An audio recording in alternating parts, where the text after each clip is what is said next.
Assalamualaikum warahmatullahi wabarakatuh. Selamat pagi anak-anak. Bagaimana kabarnya? Semoga selalu dalam keadaan yang sehat, bahagia, dan dalam lindungan Allah Subhanahu wa Ta'ala. Sebelum kita memulai pembelajaran, alangkah baiknya kita membaca doa terlebih dahulu. Bismillahirrohmanirrohim. Robbi jidni ilman warzuqni fahman. Amin. Ingat ya, walaupun anak-anak belajar dari rumah, anak-anak harus melakukan sholat duha dan murojaah, yaitu Quran surat Al-Lail sampai Al-Balad. Hari ini kita akan belajar tema 3, yaitu benda di sekitarku. Subtema 1, aneka benda di sekitarku. Pembelajaran 3 dan 4. Benda di sekitarku yang terbuat dari kertas. Yang pertama, buku, kertas kado, tempat tisu, kardus, koran, dan amplop. Proses pembuatan kertas, yaitu yang pertama, kayu dihancurkan dan dimasukkan ke dalam mesin pengolah bersama bahan kimia yang diperlukan. Setelah itu, adonan kertas akan dimasukkan ke dalam mesin pencetak kertas. Setelah dicetak, lembaran kertas akan dikeringkan dan dihaluskan permukaannya. Selanjutnya, kertas akan digulung. Nah, kertas gulungan inilah yang diolah menjadi kertas lembaran dan buku. Sifat-sifat kertas, yaitu mudah menyerap air dan tinta, ringan, mudah sobek, dan mudah terbakar. Jenis-jenis kertas seperti kertas karton, kertas HVS, kertas koran. Kertas karton biasanya untuk pembungkus benda atau sampul buku. Kertas HVS yaitu membuat buku tulis, serta kertas koran yaitu untuk surat kabar. Kayu banyak dimanfaatkan oleh manusia, misalnya sebagai bahan bangunan, membuat perabotan rumah tangga, dan juga membuat kertas. Karena kebutuhan kayu semakin meningkat, pepohonan di hutan semakin banyak yang ditebang. Akibatnya, hutan menjadi rusak. Banyak bencana alam yang terjadi akibat rusaknya hutan, seperti terjadinya banjir dan tanah longsor pada musim hujan serta kekeringan pada musim kemarau. Udara di bumi juga semakin meningkat. Betapa pentingnya hutan bagi kehidupan di bumi. Oleh karena itu, kita harus menjaga kelestariannya. Salah satu cara menjaga kelestarian hutan adalah dengan menghemat pemakaian kertas. Satu benda yang terbuat dari kertas adalah buku. Ardi mengukur sebuah buku. Ardi menggunakan penggaris. Penggaris merupakan salah satu alat untuk mengukur panjang benda. Nah, berikut terdapat alat untuk mengukur panjang benda. Yang pertama, penggaris. Penggaris digunakan untuk mengukur panjang pensil, buku tulis, dan penghapus. Yang kedua, terdapat meteran pita. Meteran pita digunakan penjahit untuk mengukur panjang anggota badan, panjang kain, dan sebagainya. Yang ketiga, terdapat meteran saku dan meteran gulung.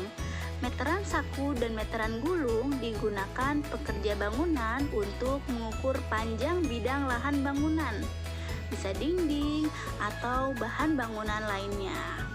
Yang terakhir, terdapat jangka sorong.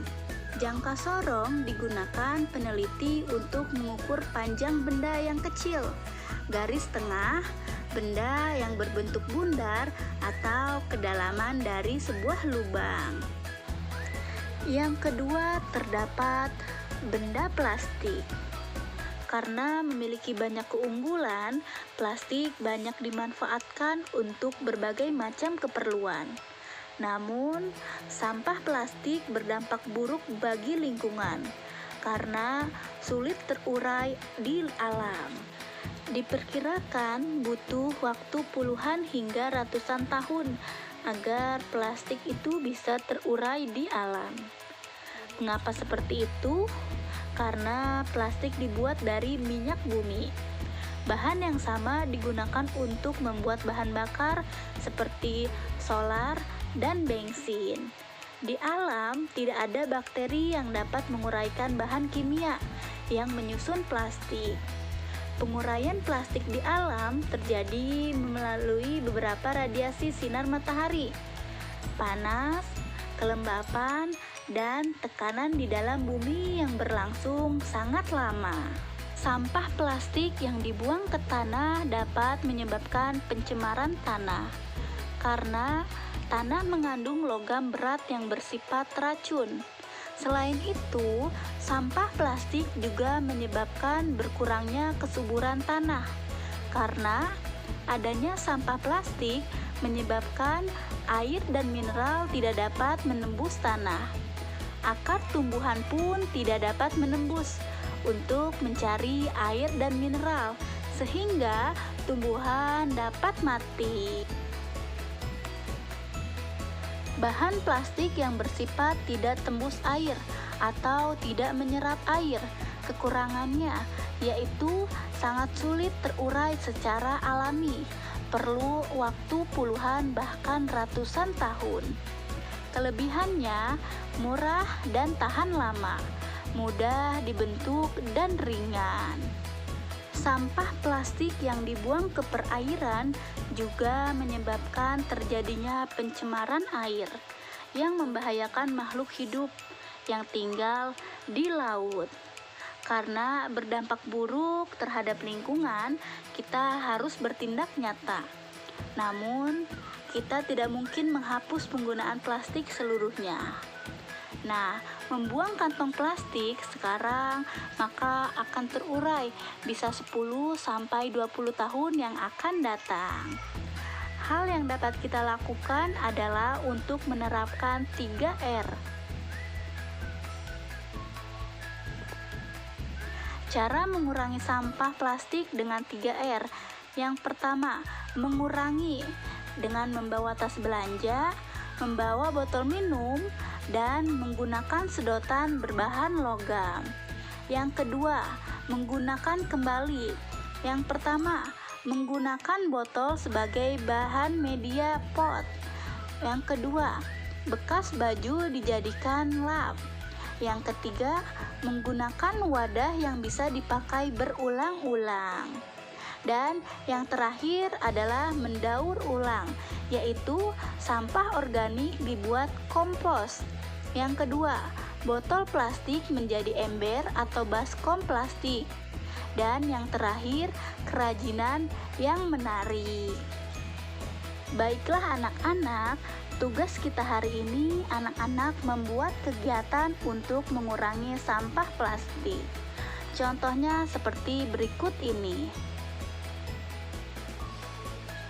Cukup sekian pembelajaran hari ini, kurang lebihnya mohon maaf. Wassalamualaikum warahmatullahi wabarakatuh. Tetap semangat belajar di rumah dan jangan lupa jaga kesehatan.